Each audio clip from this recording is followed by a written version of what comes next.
Time. Let's get ready to take on the day.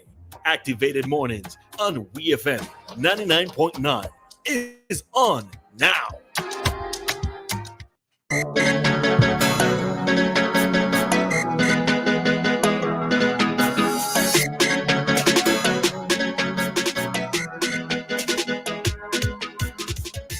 Good morning, saying Vincent and the Grenadines. The time is now. What? I was asking if you're bouncing. Yeah, the song I love. The song is my favorite song.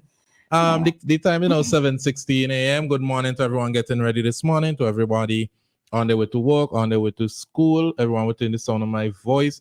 Good morning this morning. Roleza, we didn't get the chance. Oh, sorry. I am in studio, of course, with Roleza. I know I'm smaller, but I ain't invisible. I was about to heavens. say I didn't even get to ask you how the expo was. Oh, I enjoyed it. And I heard you and Crystal talking about it. This is where I go out of frame again, Ari. Because I'm always twisting my body. But anyhow, yeah, they're good-ish. All right, now. Yeah, I thoroughly enjoyed the expo. I heard you and Crystal speaking about it yesterday. So I would just lend my 2 cents to a couple things that were said. I was happy to see so many big, medium, and small businesses taking part in the expo. I think while it's not the true or full representation of the type of industries that we have here, I think that it is a good showing. One of the things that I probably would have loved to have seen is a bit more smaller businesses taking part, but I know that generally that comes with an expense. And one of the things that I could probably let persons know, I'm not sure if persons who have an interest in taking part, they may not realize, but you can actually join booths with someone else, as in you and another person can share the same booth so that you split the costs, right? So that is something. I saw one booth in particular, they did that. Oh gosh, I think it's Afrobeats. Miss Iroha, who makes some very lovely, lovely earrings, some wire earrings. She and another person shared a booth. That was one of the persons who I saw doing that, right? I know that for a small business, it's not easy to necessarily take part in these type of exhibitions because of the cost that it incurs, right? But if you have intentions, or let's say you want to take part next year or in 2 years' time or whenever, what I would suggest is that you do your preparations like from all now. So like 1 month, take on the expense of something like getting a banner done, getting different things that you would need for display purposes, whether you need to produce sample items, etc. You can start doing that all now so that when the expo, because we know the expo is always around Independence Time, so that when the expo rolls around, that you're not necessarily caught off guard in terms of trying to get everything together, right? Another thing that I saw that I wanted to comment on was we have a lot of persons doing art here in SVG. And I know that in the Prime Minister called in on WEFM's It's Your Turn program on Sunday, and he made mention of, I think a space. I can't remember the correct term for the space, but a space for those within the creative industry. But one of the things that I would really, really love to see here is if we can have an art gallery, because of the fact that I saw so many beautiful paintings on display. And with one person in particular, there is art that was done, that was on display since last year that I saw again back this year. So it means that the painting was never sold, or the paintings were never sold. And the thing of it is that for those of us who have an interest in art, whether for home decor, etc., we don't always know who to go to. Yes, there are some popular names out there, let's say like Calvert and Donnie Collins. But we don't always know the full range of artists who are here in SVG. So if we could have like an art gallery, it would allow persons to be able to know who the artists are, as well as to see the exhibits, and as well as being able to purchase these paintings, right? Because we have a lot of talented persons here. And I know that I'm just speaking on the art aspect of it, but there are also persons in other sectors that are creative, etc. Right? So that was just two of the things that I wanted to make mention of with regards to the exhibition. But I thoroughly look forward to it every year.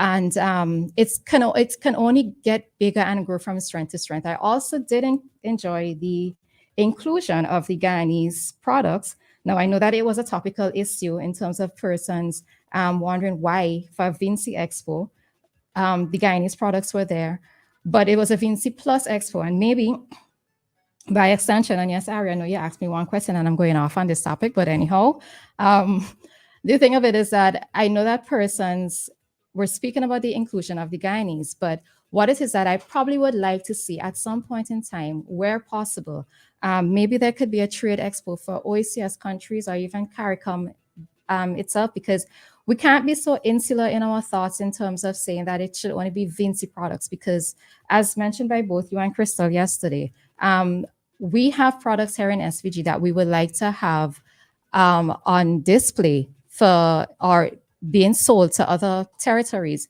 So we can't necessarily think that we're working within a vacuum or we're selling within a vacuum if we want to have our products available in other territories, right? And all right. So, yeah. well, first of all, I gotta say good morning to Duppy and the staff over at Tusty. Good morning to the listeners in the diaspora, UK, the wider Caribbean, the US. Morning, Kale. Kale says every painting I see on a wall was done by Dinks, I think his name. There were different artists. Yeah, There but were a I lot think of different artists, but one had his as a banner up with his face and information. Good advertising, by the way. But yeah, moving on. We're at 44 homicides in St. Vincent and the Grenadines. And the most recent, as you could find the story on IWN, a Green Hill man was in April 2017 freed of a murder charge because the file in the case was not ready, has become the 44th homicide victim in St. Vincent and the Grenadines this year. Deshaun Slater, 26, was found dead in Morris Village with what appears to be a gunshot wound to the head. His death takes the homicide count in SVG 2 higher than the record 42 set in 2022 last year, with about 8 weeks left in the year. On August 1st, 2016, Slater, then serving a 3-year jail term on firearm possession, was charged with the 2014 murder of fellow villager Anika Stowe. I remember this story. Stowe died at the Milton Cato Memorial Hospital on October 20th, 2014, where she was taken after being shot in the chest in Green Hill around 9 p.m. However, on April 3rd, 2017, Chief Magistrate Rayshon Brown dismissed the murder charge against Slater after the court heard that the file was still at the office of the DPP. I probably spoke about things like this before, where poor policing and they end up having the cases still at the DPP office, or there's a error in chain of custody. And look at prime example here. Mm-hmm. So the matter had come up for hearing a number of times before Chief Magistrate dismissed the charge, noting the length of time that had elapsed. So usually is when there's a disconnect between the DPP and the police and they have problems putting together the case, things like this happen. Mm-hmm. So on February 10, 2015, Brown sentenced Slater to 3 years in prison for possession of a firearm without a license. Yeah, he went on and it said Slater told the court that he found the weapon, which was not loaded, while digging for Dashin. He went digging for a special kind of Dashin to find this. Now, we see like a trend here now, where persons who are being murdered are persons with a history with the court. Persons are the firearm, murder itself, a lot of different issues. Mm-hmm. So it leads us to believe what a lot of persons have been murmuring, that these killings are all related and there are specific people in the society that are being killed. It's unfortunate. When you say related, what do you mean though? It seems like it's the same community. Oh, I didn't even pick up on that. I don't mean village, I mean crime. The same. It's the same criminals type, or the same type of criminals in these shootings. Mm-hmm. You rarely, and I have to check usually Searchlight does a countdown, not necessarily a countdown, a collection of all the murders at the end of the year. So we'll see just what they are, who the persons are, what are the criminal history, but you see the trend.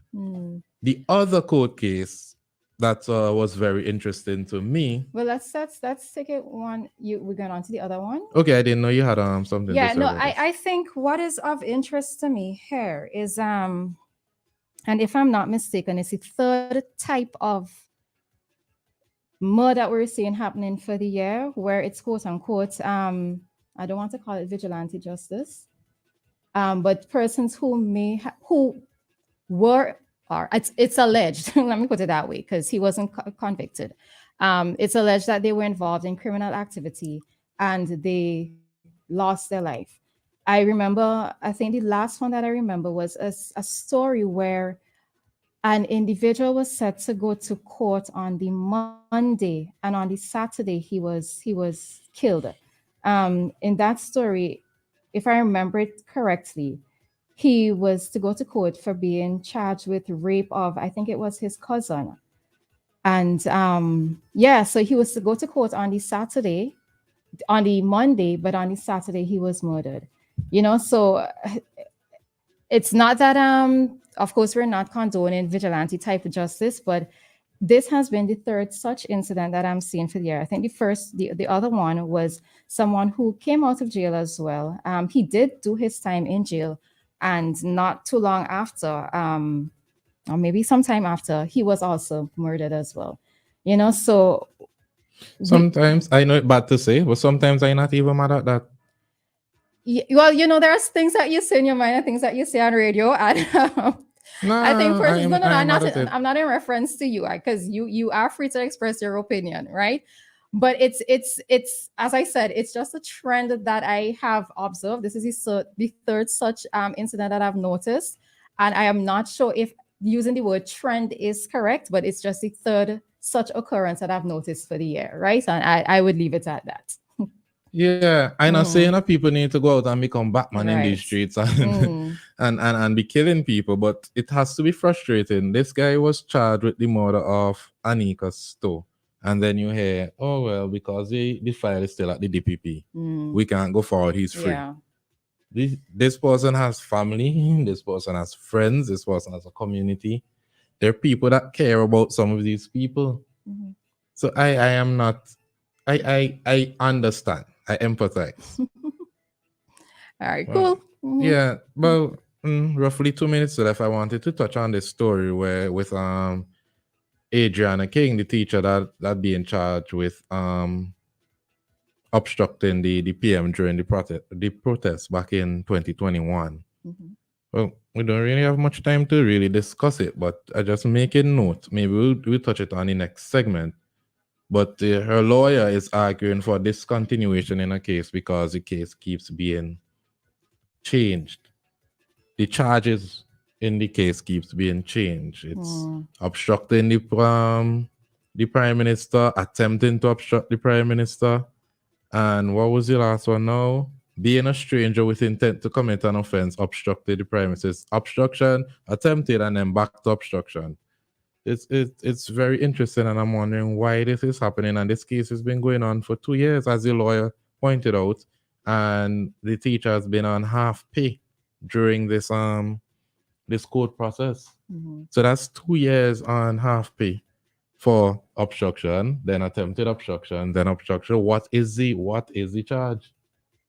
And how long is it going to continue dragging on for? Exactly. Because I mean, in the interest of justice, or in the interest of proving that a system works, you should have a speedy trial or have your matter come to court as quickly as possible.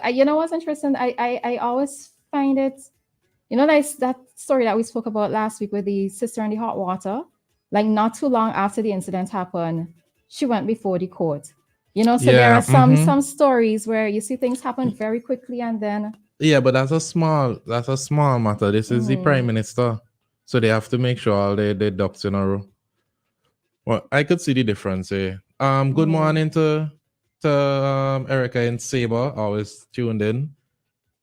Well, it's about 7:30 now. We're going to hop into traffic talk at 7:35, then commentary by Cian Marshall, and then we'll be back at 8:05. Thanks for tuning in this morning.